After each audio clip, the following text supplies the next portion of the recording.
Let us focus on base emitter junction, that is PN junction, when it is sufficiently forward bias। ये बार बार sufficiently forward bias क्यों कहते हैं? इसलिए कि ये जो जोन है ना, ये वाला ऐसे जो कर्व जा रहा है, इस जोन में होना चाहिए। अगर इससे कम वोल्टेज दिए तो करंट तो फ्लो होगा नहीं, ठीक है, जो भी कोरस्पॉन्डिंग वो है उसके लिए। तो हम लोग क्या करते हैं, इसको ध्यान देते हैं। क्या है, पहले सर्किट ड्रॉ कर लीजिए। ये हो गया आपका ट्रांजिस्टर का बेस, ये कलेक्टर C और ये एमीटर E, ठीक है। बेस से एक रेजिस्टेंस लेकर के फॉरवर्ड बायसिंग कर दिए और फिर एमीटर में मिला दिए। कलेक्टर से एक रेजिस्टेंस लेकर के रिवर्स बायसिंग कर दिए और फिर इसको मिला दिए एमीटर से। तो ये कॉमन एमीटर मोड हो गया ट्रांजिस्टर का। और ये जो है आपका P साइड और ये N साइड है ना, PNP में। और हम फोकस करना चाहते हैं इस वाले पे क्या हो रहा है। क्लियर है? ठीक है, तो हम लोग क्या करते हैं ना, इस पर फोकस करते हैं। Let us focus on this PN junction. ये कौन सा जंक्शन है? ये आपका है बेस एमीटर जंक्शन। तो बेस एमीटर जंक्शन पर फोकस करते हैं, देखते हैं क्या हो रहा है। Focus on base emitter junction, ये ठीक है। अच्छा, ये क्या है? कॉमन एमीटर मोड है, C मोड है। कॉमन एमीटर इसमें कॉमन है इनपुट आउटपुट सर्किट में, तो कॉमन एमीटर मोड। अब इसमें बेस एमीटर जंक्शन को अगर आप ध्यान से देखिए, ये वाला जंक्शन, तो ये क्या है? PN जंक्शन है। तो PN जंक्शन है, ऊपर से ये P साइड पॉजिटिव है, ये नेगेटिव है, तो फॉरवर्ड बायस है PN जंक्शन। PN जंक्शन अगर फॉरवर्ड बायस रहा तो पता है कि करंट मिलता है, एक सर्टेन वोल्टेज देने के बाद करंट ठीक ठाक यहाँ ऐसे मिलता है ना। तो ये 0.7 वोल्ट, जैसे कि सिलिकॉन की बात करें तो सिलिकॉन के केस में कितना होता है? ये 0.7 वोल्ट होता है, जिससे कि बैरियर पोटेंशियल को क्रॉस करके करंट देने लगेगा, which is I versus V curve. अब अगर ये बनाया जाए, मान लेते हैं ये क्या हो गया आपका PN जंक्शन हो गया। मान लेते हैं कि ये P साइड है और ये N साइड है। तो N साइड में इलेक्ट्रॉन्स बहुत सारे हैं होंगे और P साइड में होल्स होगा। तो क्या होगा? डिफ्यूजन करंट होगा, और ऊपर से आपने इसको फॉरवर्ड बायस भी कर दिया हुआ है, तो इलेक्ट्रॉन आएगा, ठीक है। N से P की तरफ डिफ्यूजन होगा।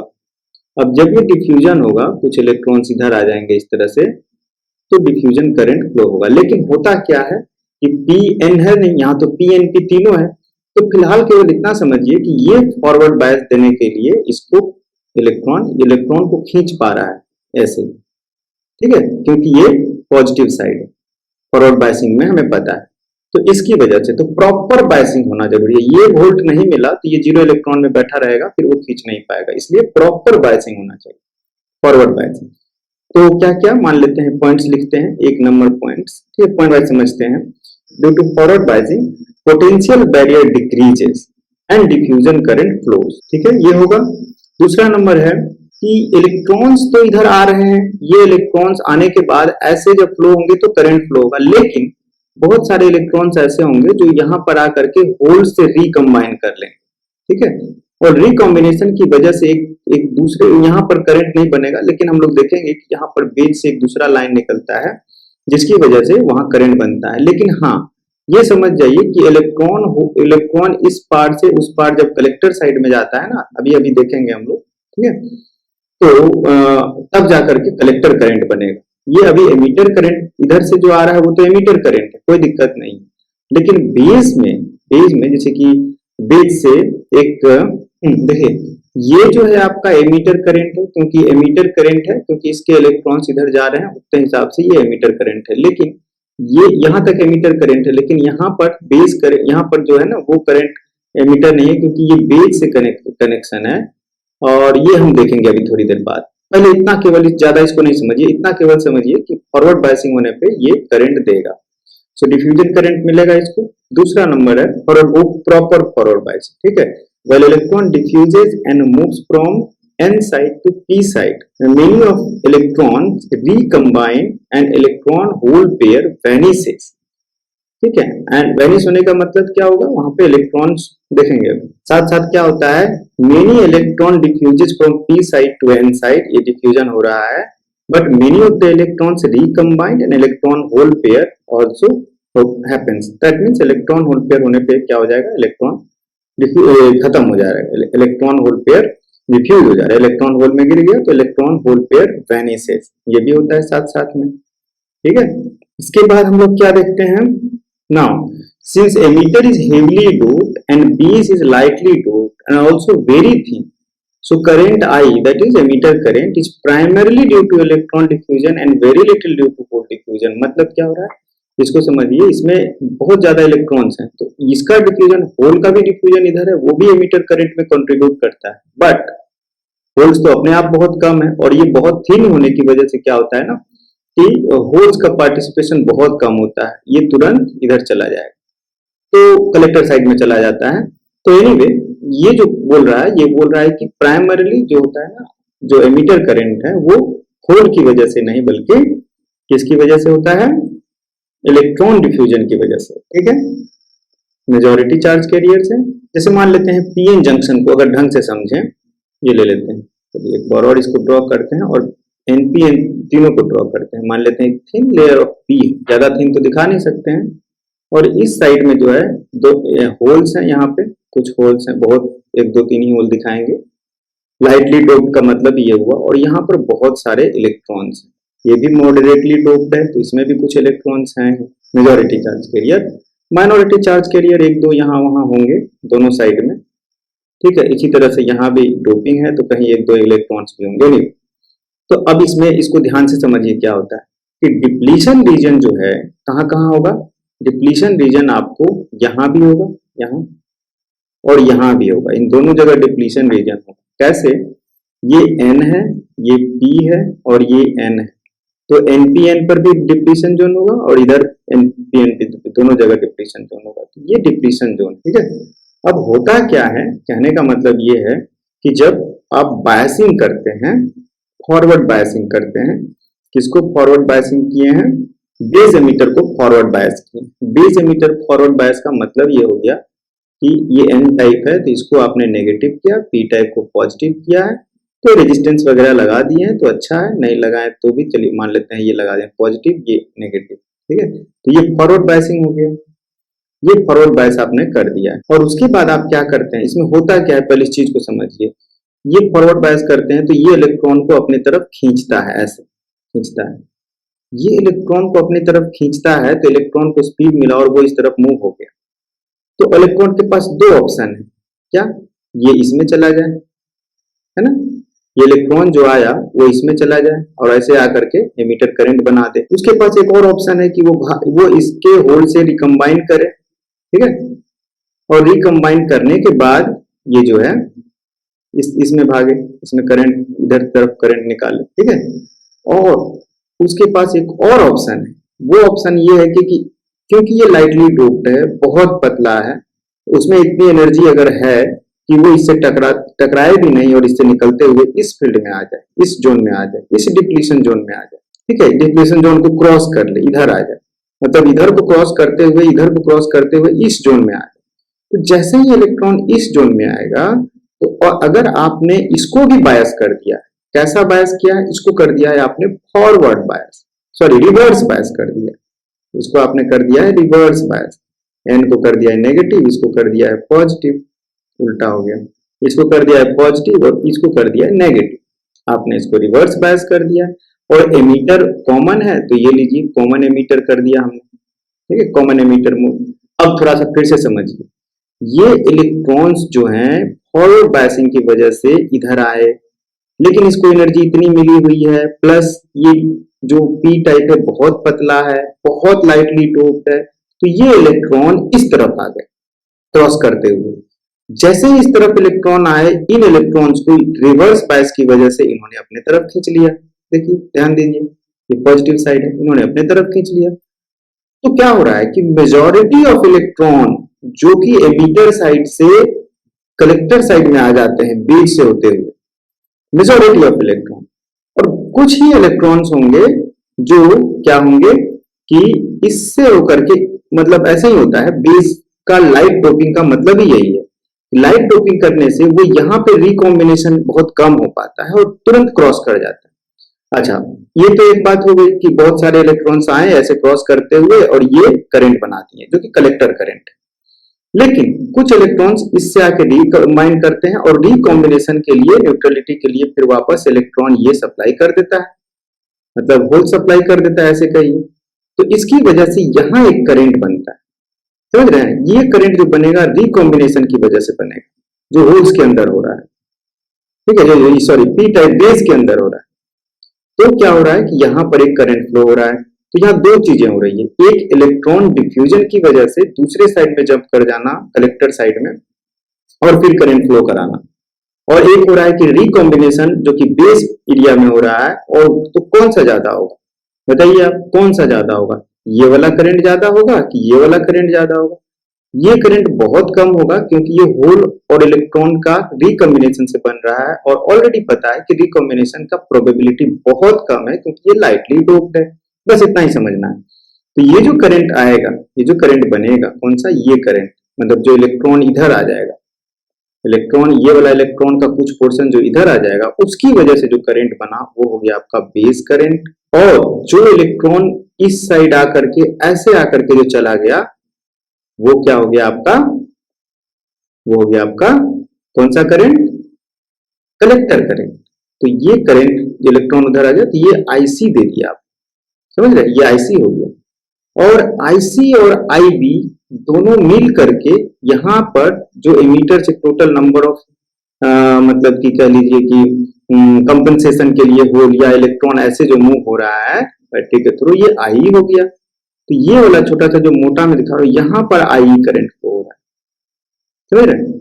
अब इसी को अगर दिखाया जाए ट्रांजिस्टर के फॉर्म में, कैसे दिखाया जाए? मान लेते हैं ये हो गया आपका, ये ट्रांजिस्टर हो गया, बेस है, तो ये आपका बेस है। तो बेस से आईबी करंट फ्लो हो रहा है, रेजिस्टेंस से होते हुए फिर एमीटर में जाकर के मिल गया, है ना, फॉरवर्ड बायसिंग होते हुए, ध्यान दीजिए, ये मिल गया। तो ये आपका बेस है, ये कलेक्टर है, और ये एमीटर है।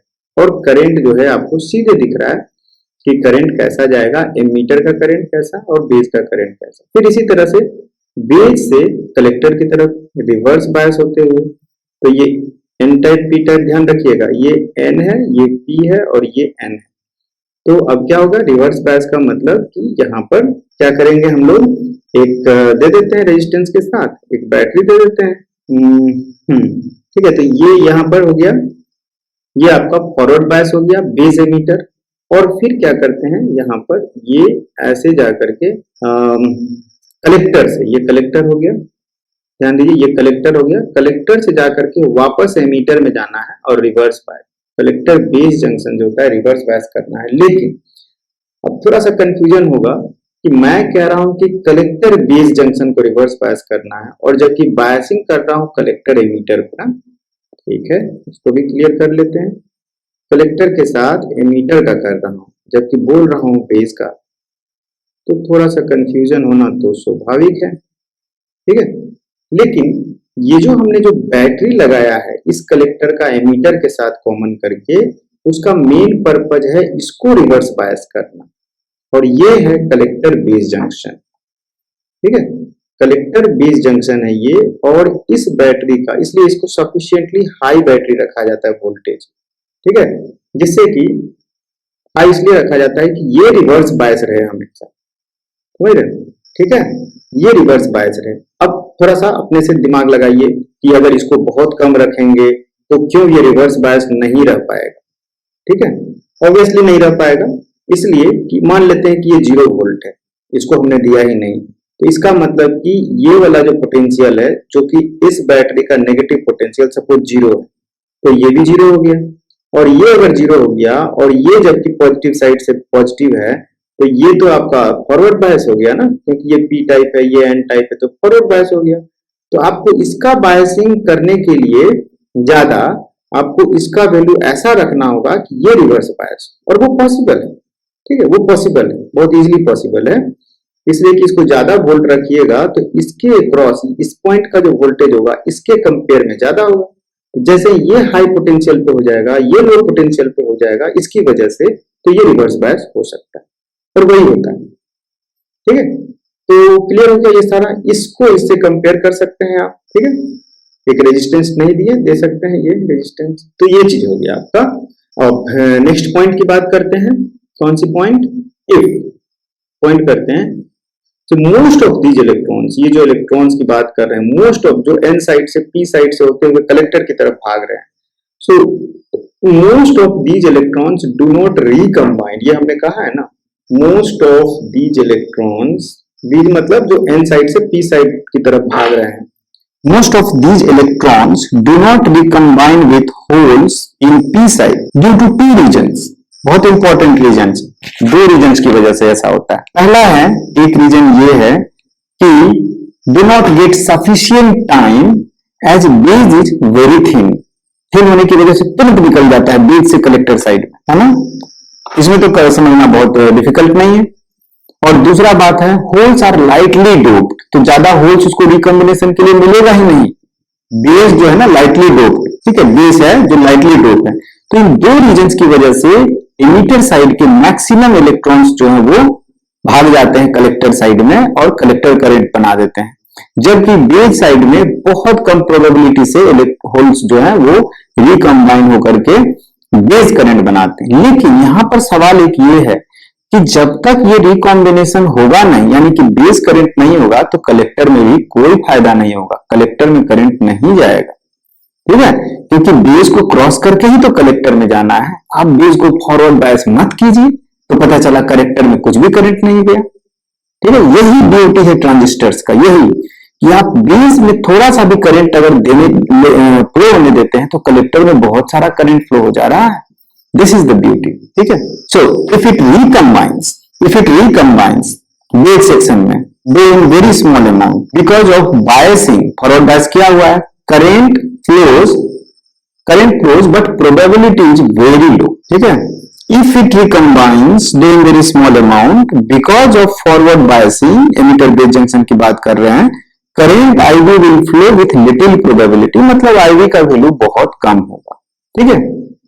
ठीक है, current IB is due to recombination, hence IB is very small, clear है। Now current in transistor crucially depends on these two factors, क्या क्या?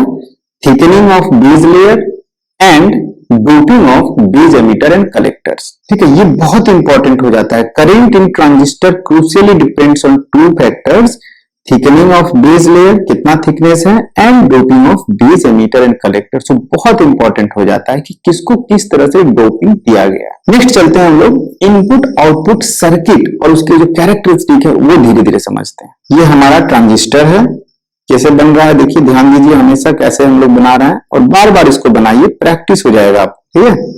तो फॉरवर्ड बायस अभी नहीं किया, इसको फॉरवर्ड बायस कर देते हैं और उसके बाद कलेक्टर से एमीटर से ज्वाइन कर दिए, फिर इसको भी ले जा रहे हैं, एक रेजिस्टेंस डाल करके इसको रिवर्स बायस कर देते हैं। डबल बैटरी शो करने का मतलब आपको बता चुके हैं, ठीक है। उसके बाद क्या हो गया, ये आपका हो गया, इधर N है, ये भी N है, ये P है, NPN ट्रांजिस्टर है, और ये आपका एमीटर है, ये बेस है, ये कलेक्टर है।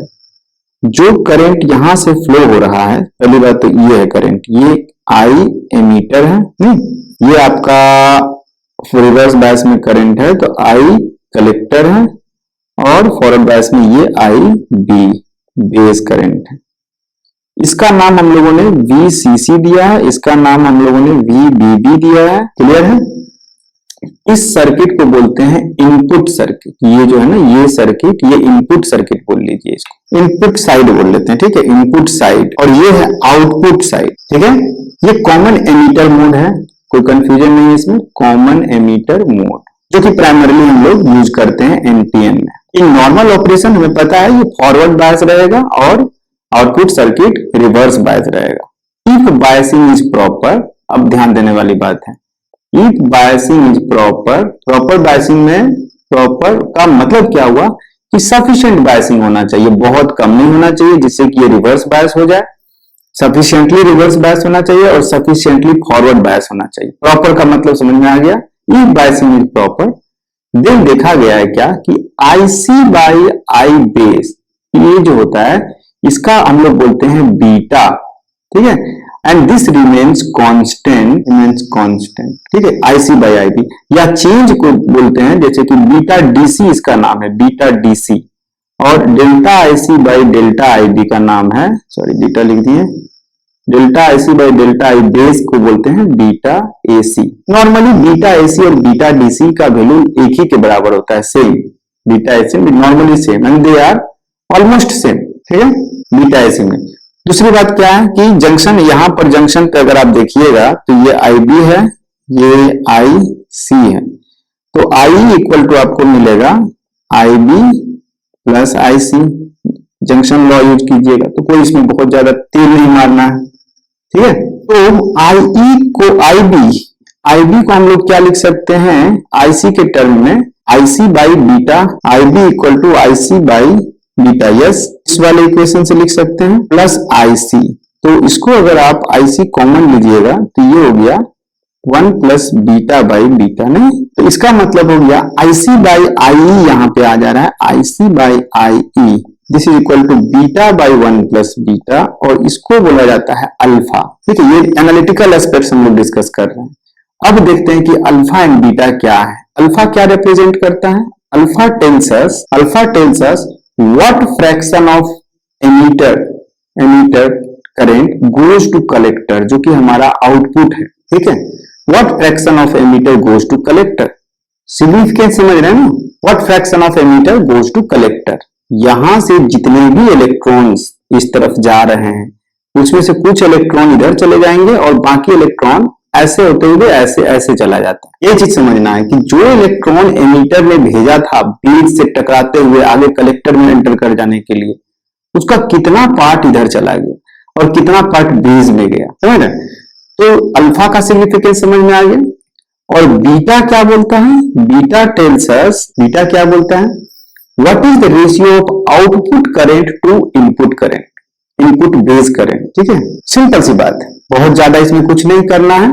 अल्फा और बीटा का सिग्निफिकेंस यहां समझ में आ रहा है, क्योंकि आईसी जो है वो हमारा आउटपुट करंट है, आईसी ये वाला, और आईबी एक तरह का इनपुट करंट बोल सकते हैं, इनपुट, ठीक है। क्यों बोलेंगे इसको इनपुट, क्यों बोलेंगे इसको आउटपुट, एंड ऑफ टॉपिक तक समझ में आ जाना चाहिए। बीच बीच में हो सकता है समझ में नहीं आए, लेकिन पूरा सीखने के बाद आपको समझ में आ जाएगा, क्योंकि जब इसके एप्लीकेशंस देखेंगे तो हम लोग देखेंगे कि अच्छा इसको थोड़ा बहुत चेंज करने पर ये बहुत ज्यादा चेंज होता है, ठीक है। इसका मतलब इसमें थोड़ा बहुत करने से ये बहुत, यही हमारा पर्पज होता है कि इसमें थोड़ा सा हल्का सा किया जाए और ये बहुत चेंज हो जाए, तो ये हमारा इनपुट हो जाता है, ये हमारा आउटपुट हो जाता है, इसलिए इसको आउटपुट सर्किट, इसको इनपुट सर्किट कहा जाता है, ठीक है। अभी इतना ही समझ, यहां तक क्लियर समझ में आ गया क्या होता है। टिपिकली बीटा का वैल्यू कितना होता है, टिपिकली बीटा जो होता है ना, typically it lies between 20 to 200, ये रेशियो है करंट का रेशियो, ठीक है। तो 20 to 200 के आसपास होता है। एंड देन वी से transistor is in active region. ये तो हो गया कि अगर बायसिंग प्रॉपर रहा, forward and reverse, proper word को समझिए, ना कम होना है ना बहुत ज्यादा होना है, एक रेंज प्रॉपर बायसिंग रहा तो क्या होगा, वो आपका एक्टिव रीजन में रहा, एक्टिव रीजन, ठीक है। नाउ अब समझ लीजिए, what if biasing is not proper, suppose base emitter is not proper, ठीक है, if forward biasing of base emitter is not proper, ठीक है। क्या बोल रहे हैं, what if forward biasing of base emitter is not proper, base emitter को जो हम लोग करते हैं बायसिंग, वो फॉरवर्ड में कर रहे हैं, वो प्रॉपर नहीं है, यानी कि वो कम है। सपोज कर लीजिए, ज्यादा तो हो नहीं सकता क्योंकि करंट का लिमिट है, फट से वो जल सकता है बायसिंग उसका, तो प्रॉपर नहीं है, कम है। तो अगर कम है तो क्या होगा, फॉरवर्ड बायस का मतलब क्या हो गया, forward bias, not sufficiently forward bias. इसका अगर ऐसे बोलते हैं कि not proper means not sufficiently biased, then what will happen, ठीक है, no electrons will be injected into emitter to base. अगर प्रॉपर बायसिंग नहीं करेंगे तो इलेक्ट्रॉन एमिटर से बेस की तरफ नहीं खिंचाएगा, याद कीजिए ये वाला, ठीक है। ये आपका है Pn, तो यहां जितने इलेक्ट्रॉन्स हैं ये इस फॉरवर्ड बायसिंग होने की वजह से ये इधर आता है इलेक्ट्रॉन, ठीक है, इस तरफ आता है।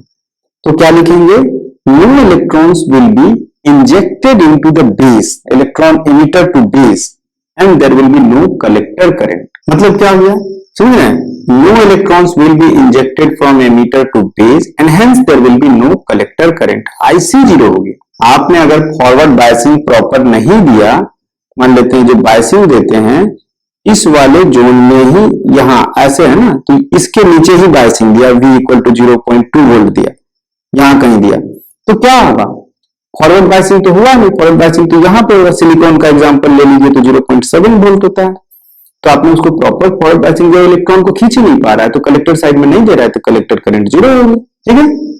So this is known as cut off region, means there is no IC, IC equal to zero, cut off region में IC equal to zero, cut off हो गया, ट्रांजिस्टर अपना काम दूसरे स्टाइल में कर रहा है, ये कट ऑफ रीजन हो गया।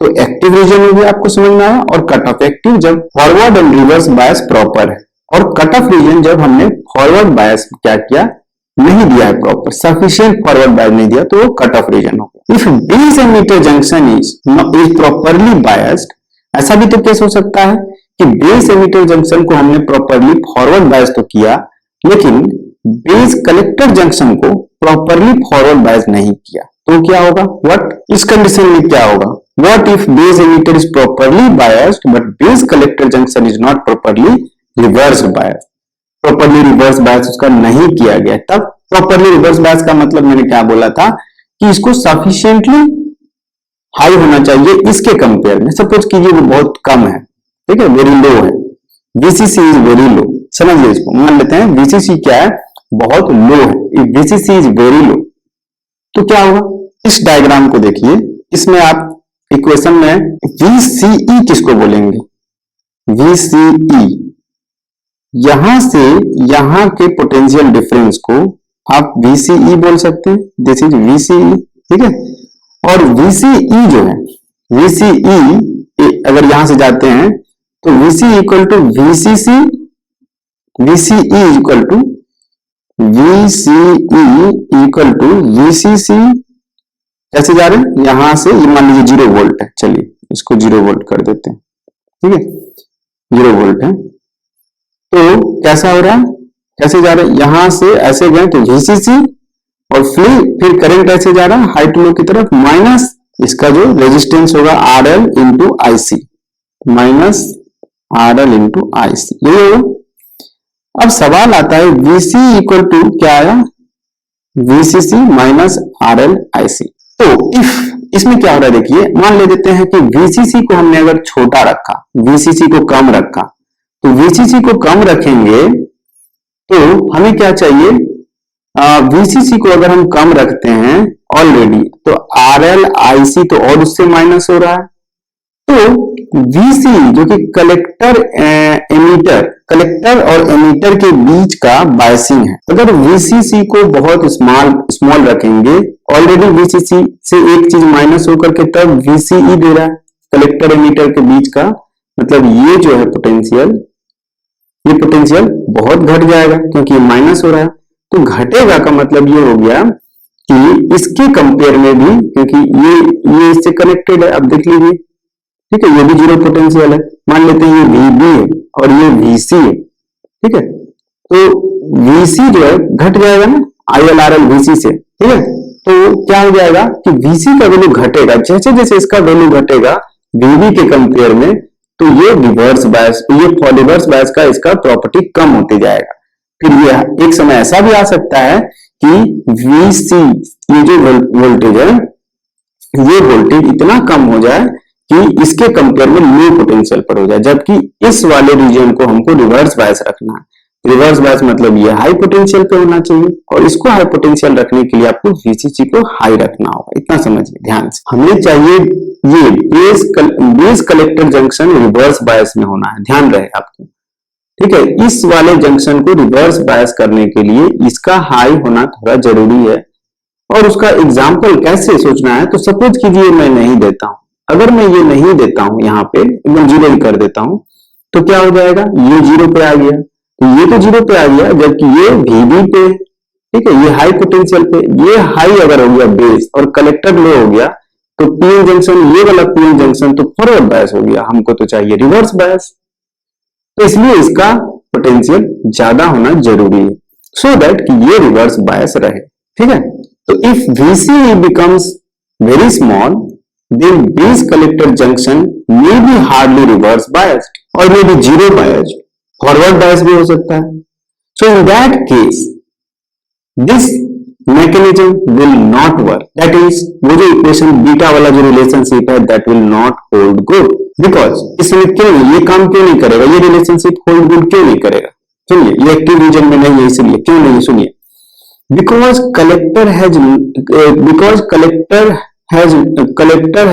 ability to draw कौन सा क्या electron from the bases, because collector has not ability, क्यों सुनिए, बिकॉज क्यों हो रहा है सुनिए, because collector has no ability to draw these many electrons as faced by base from emitter, base ने एमीटर से ले आया लेकिन कलेक्टर उतना ले करके करंट नहीं बना सकता, ठीक है, तो कलेक्टर का कैपेसिटी खत्म हो गया, एबिलिटी खत्म हो गया और इलेक्ट्रॉन खींचने की, तो करंट नहीं बढ़ रहा है, इसका मतलब IC by IB equal to beta नहीं होल्ड कर रहा है, ठीक है, therefore we say that it is saturated, क्योंकि अब वो और इलेक्ट्रॉन्स को ले नहीं सकता है, तो ये सैचुरेटेड हो गया, and therefore we say that it is saturated, and the collector efficiency to draw the current is saturated. तो अब क्या होगा, if we increase IB, अब मैं IB को अगर इंक्रीज भी करता हूं तो बीटा वाला जो रिलेशनशिप है कि IB को इंक्रीज कीजिए तो IC इंक्रीज होगा, वो नहीं होगा,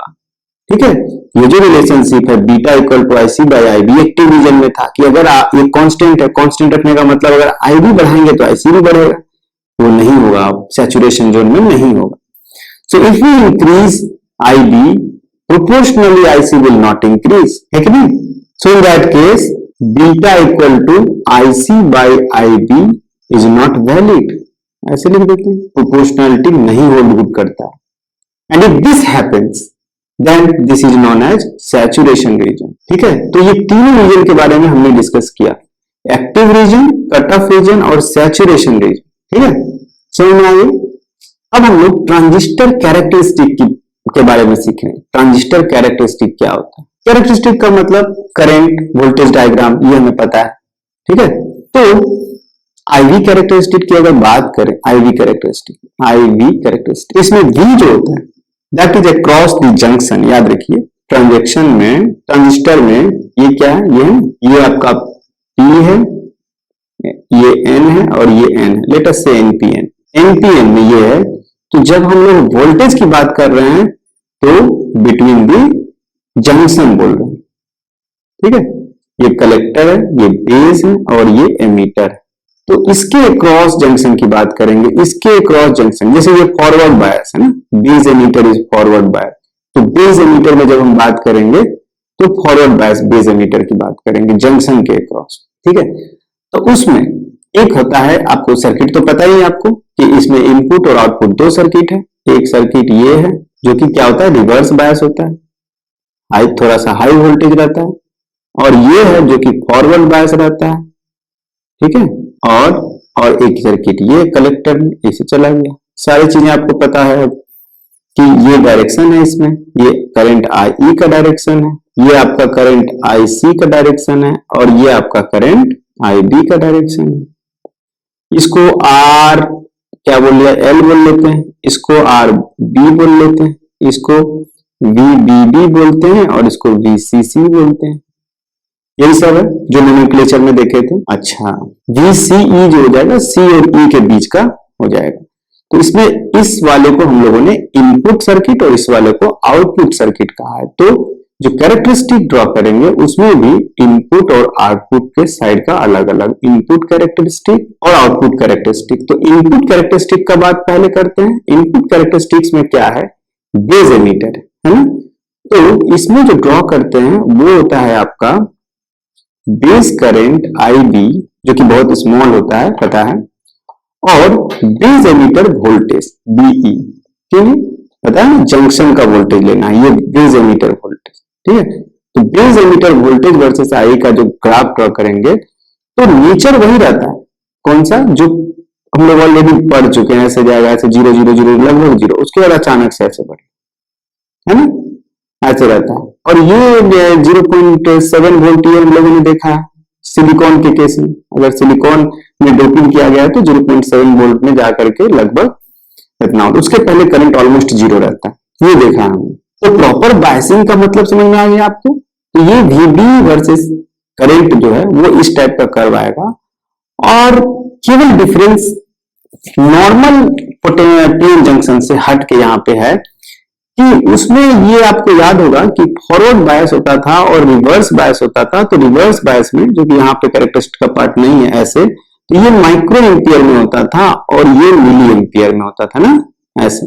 लेकिन यहाँ वो बात नहीं, यहाँ हम लोग कह रहे हैं कि इसके अंदर भी जो करंट जा रहा है ना, आईबी, वो माइक्रो एम्पियर में, बहुत कम करंट है। Already PN junction NPN transistor में जितने भी डिस्कस किए उसमें बार बार मैं बोल रहा हूं कि आईबी बहुत कम है, रिकॉम्बिनेशन करंट है।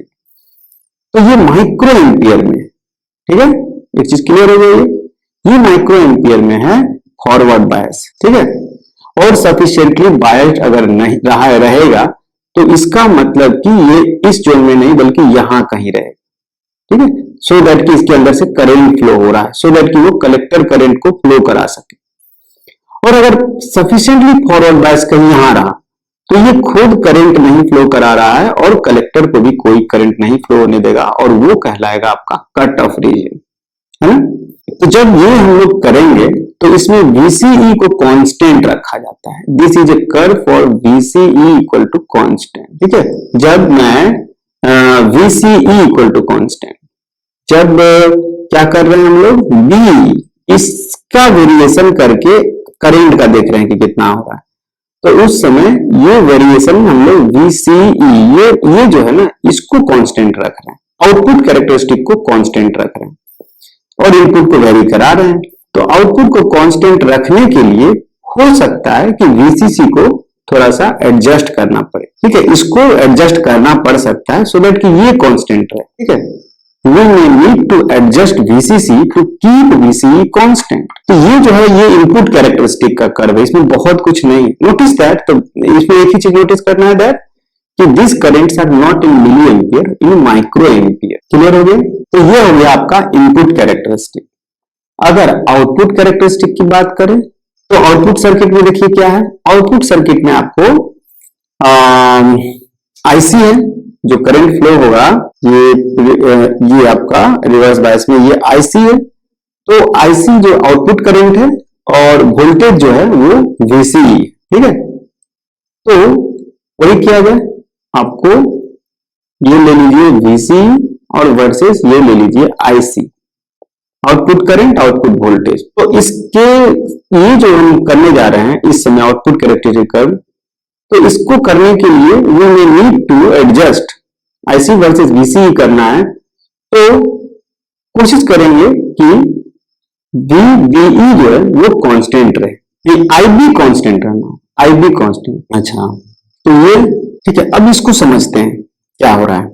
देखिए, आपने अगर इसको सफिशिएंटली रिवर्स बायस कर रखा है, सपोज कीजिए कि ये जो है ना सफिशिएंटली रिवर्स्ड बायस है, तो VCE जो है, सपोज कीजिए कोई एक वैल्यू है जिस वैल्यू पर जितने इलेक्ट्रॉन्स होल के पास जा रहा है और क्रॉस करते हुए, मतलब P जंक्शन को क्रॉस कर पा रहा है, कलेक्टर उस सारे करंट को ले करके अपने पास चला जा रहा है, ठीक है। बात समझिए, मान लेते हैं कि इस पर्टिकुलर वोल्टेज पर, रिवर्स बायस वोल्टेज पर, इसकी एबिलिटी है 10 इलेक्ट्रॉन अट्रैक्ट करने की, तो ये 10 इलेक्ट्रॉन अट्रैक्ट कर सकता है, ठीक है। लेकिन अगर इसको अभी आप 5 इलेक्ट्रॉन दीजिएगा तो आराम से ले लेगा, 8 इलेक्ट्रॉन दीजिएगा तो भी आराम से ले लेगा, 9 इलेक्ट्रॉन दीजिएगा तो भी ले लेगा, ठीक है। नहीं समझ पा रहे होंगे, थोड़ा सा ऐसे देखिए, ये आपका P साइड है, ये N, ये आपका एमीटर और ये कलेक्टर। तो इसमें होता क्या था, क्या होता था कि ये जो इलेक्ट्रॉन्स हैं, ये इलेक्ट्रॉन्स इस तरफ आ जाते हैं, फिर इस इलेक्ट्रॉन को कलेक्टर ले जाएगा, है ना। तो इस इलेक्ट्रॉन को कलेक्टर जो ले जाएगा उसकी अपनी एक कैपेबिलिटी रिवर्स बायस पे डिपेंड करती है। अब अगर उसकी कैपेबिलिटी जो है, जो भी वोल्टेज रिवर्स बायस दे रखे हैं उससे, या VCE जो कोरेस्पॉन्डिंग VCE जो है, उसकी कैपेबिलिटी अगर ज्यादा है, जितना आ रहा है करंट, तो फिर वो क्या हो जाएगा कि करंट नहीं बढ़ेगा। अगर आप VCE को घटा बढ़ा रहे हैं तो नहीं बढ़ेगा, ठीक है। VCE को घटा बढ़ा रहे हैं तो नहीं बढ़ेगा, क्यों?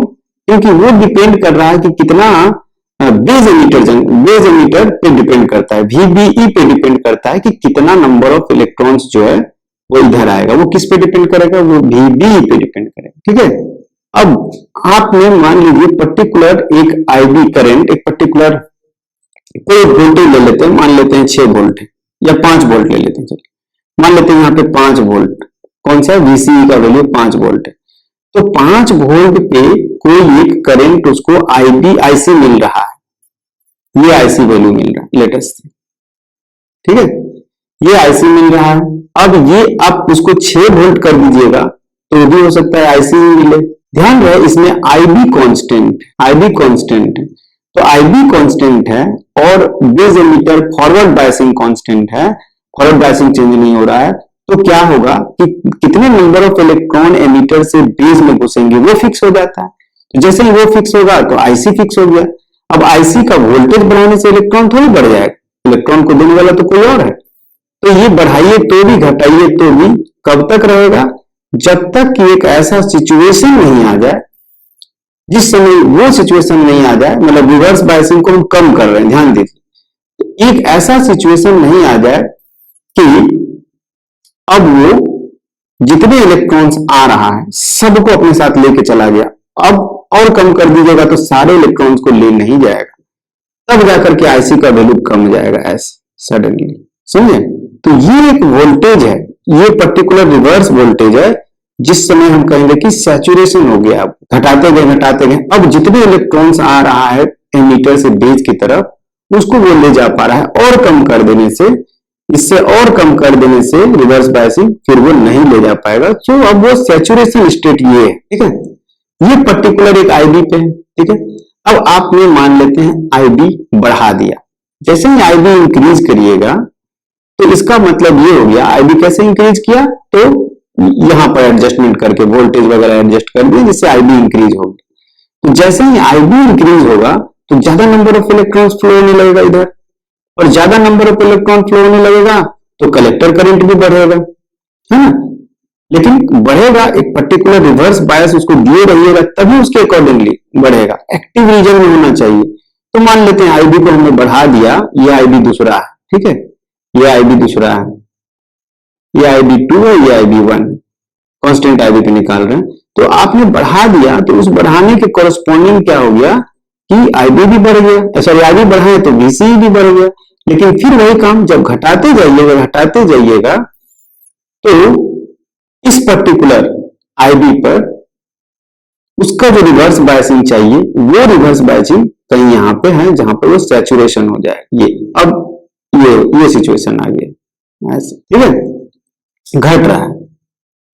इसी तरह से कुछ और IB लीजिए तो फिर यहां पर पता चला कि ये सैचुरेशन जोन आ गया। तो क्या हो रहा है कि सैचुरेशन जोन का जो वोल्टेज जो है थोड़ा सा बढ़ते जा रहा है, VCE का वैल्यू, समझ रहे हैं ये। तो ये जो जोन है, ये जैसे कि यहां पर के बाद सैचुरेट हो गया, यहां पर इसके बाद सैचुरेट हो गया, यहां पे इसके बाद सैचुरेट हो गया, तो इसके ये जो जोन है ये saturation zone, this is saturation zone. इसके नीचे अगर आप बोलिएगा, इसके बाद मतलब कि IC नहीं बढ़ रहा है, कांस्टेंट रह रहा है, इसके नीचे ही आपको IC बढ़ रहा है अंदर में, है? तो ये जो जोन है ना, ये आपका सैचुरेशन जोन। क्यों बोल रहे हैं इसको सैचुरेशन जोन? समझिए, ये जो जोन है इस वाले जोन को सैचुरेशन जोन बोल रहे हैं। क्यों बोल रहे हैं? क्योंकि इस जोन में आप IB बढ़ाइए घटाइए कुछ भी कीजिए तो IC पर कोई प्रभाव नहीं पड़ने वाला है, इसलिए ये जोन जो है सैचुरेशन जोन है। IB को घटा बढ़ा करके आप IC को तभी घटा पाइएगा जब आप इसके अंदर रहिएगा, इसलिए ये सैचुरेशन जोन है और ये एक्टिव जोन है।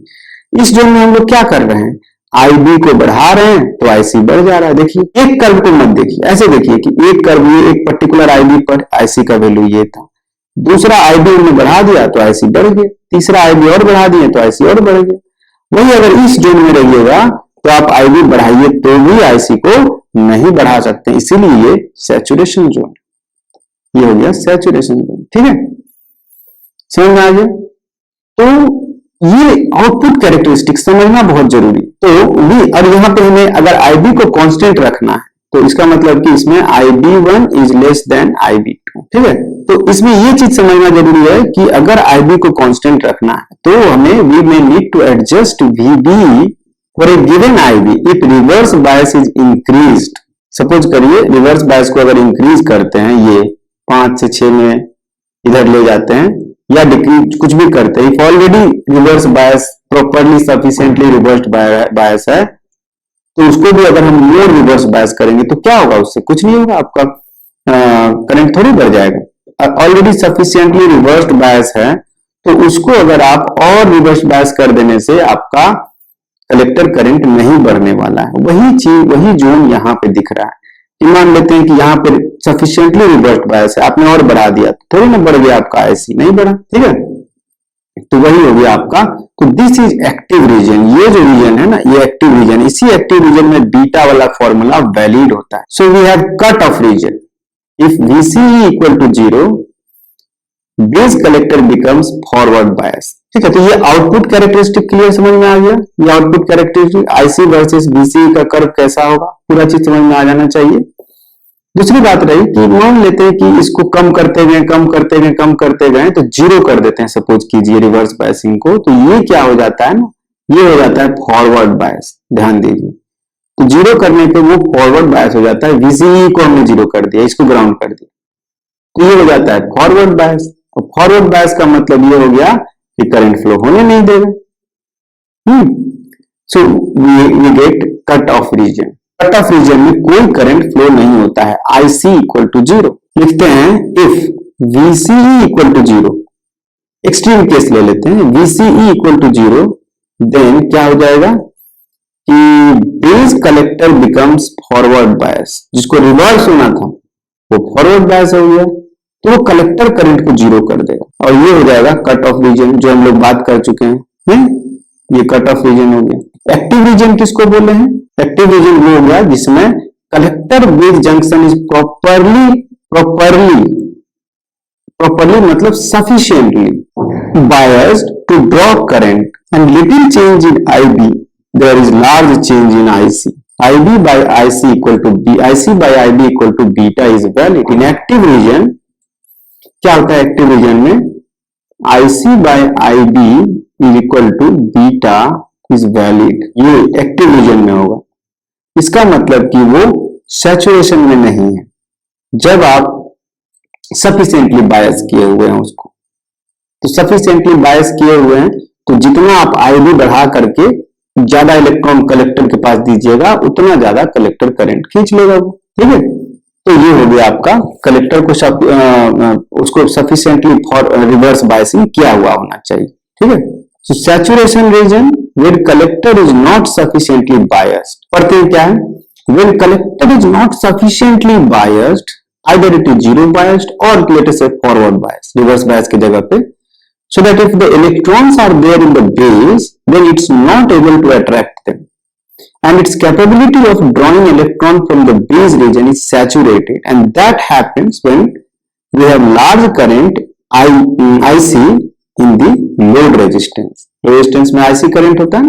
डायग्राम याद कीजिए, क्या था इक्वेशन, क्या था? VCE equal to VCC minus ICRL, ये था ना। अगर IC बढ़ाते हैं तो ये वाला टर्म घटेगा इस टोटल से, तो ये घटते जाएगा। जैसे जैसे IC इंक्रीज होगा वैसे वैसे VC का वैल्यू डिक्रीज होते जाएगा। इसका मतलब ये जो रिवर्स बायसिंग दे रहा था वो धीरे धीरे 0 और फॉरवर्ड बायसिंग दे देगा, है। सो क्या लिख रहे हैं कि as IC increases IB increases. आप क्या करते हैं? IB को बढ़ाते हैं, IB को बढ़ाते हैं तो क्या होता है? IC बढ़ता है, यही। और लेकिन जैसे ही IC बढ़ेगा तो क्या होगा? आपका VC घटेगा, घटेगा ना VC, इक्वेशन से दिख रहा है। सो reverse bias voltage will decrease. Reverse bias voltage क्या होगा? डिक्रीज कर जाएगा, decrease. So strength with which it attracts electron from the base decreases. Decrease होता है। So there can be saturation. IC is so large that VC is, there can be a situation such that IC is so large such that VC is equal to 0. In that case, reverse bias is gone. है ना? Although the same battery is there, अगर इस diagram को देखिए तो इसमें हमने इस बैटरी को नहीं बदला है, केवल आईबी को इंक्रीज करते करते आईसी इतना इंक्रीज हो गया कि यह फॉरवर्ड रिवर्स बायस नहीं रह गया। ठीक है, तो इसकी वजह से जो इक्वेशन आ रहा है ना, ये इक्वेशन को देखिए, आईसी आप बढ़ा रहे हैं, वीसीसी को कुछ नहीं कर रहे हैं, आईसी बढ़ा रहे हैं, जिसकी वजह से वीसीई का वैल्यू घट जा रहा है। ठीक है, although the same battery is there. ठीक है, so just by increasing IB we get a situation that IC is increased so much that VC is now very small, and so small that VC is almost zero. So now we can say that it has reached saturation state. ठीक है, if IB is increased further, it will not draw any more current and will be constant. IC will not increase even if you increase IB, and its maximum value so that it has saturated. The capability of drawing electron from beads is saturated, and we say therefore constant IC is no more increasing. So the current IC is no more increasing. ठीक है, situation कैसा है ऐसे समझिए कि आप क्या कर रहे हैं सर्किट में ध्यान दीजिए, सर्किट की तरफ ध्यान दीजिए। आप कह रहे हैं कि एक्टिव रीजन में क्या करते हैं, जैसे जैसे आप आईबी को बढ़ा रहे हैं वैसे वैसे देखिए आईबी बढ़ा, वैसे वैसे आईसी बढ़ता है। लेकिन बढ़ाते बढ़ाते एक सिचुएशन ऐसा आ जाएगा कि वीसी का वैल्यू इतना कम हो जाएगा कि ये फॉरवर्ड रिवर्स बायस रहा नहीं, तो जिससे इसकी इलेक्ट्रॉन खींचने की कैपेबिलिटी कम हो जाएगी। आईसी जो है ना वो इंक्रीज हो रहा है ना आईबी को बढ़ाते बढ़ाते एक्टिव रीजन में, लेकिन जैसे जैसे आईसी इंक्रीज हो रहा है वैसे वैसे वीसी डिक्रीज का बायसिंग डिक्रीज हो रहा है, रिवर्स बायसिंग।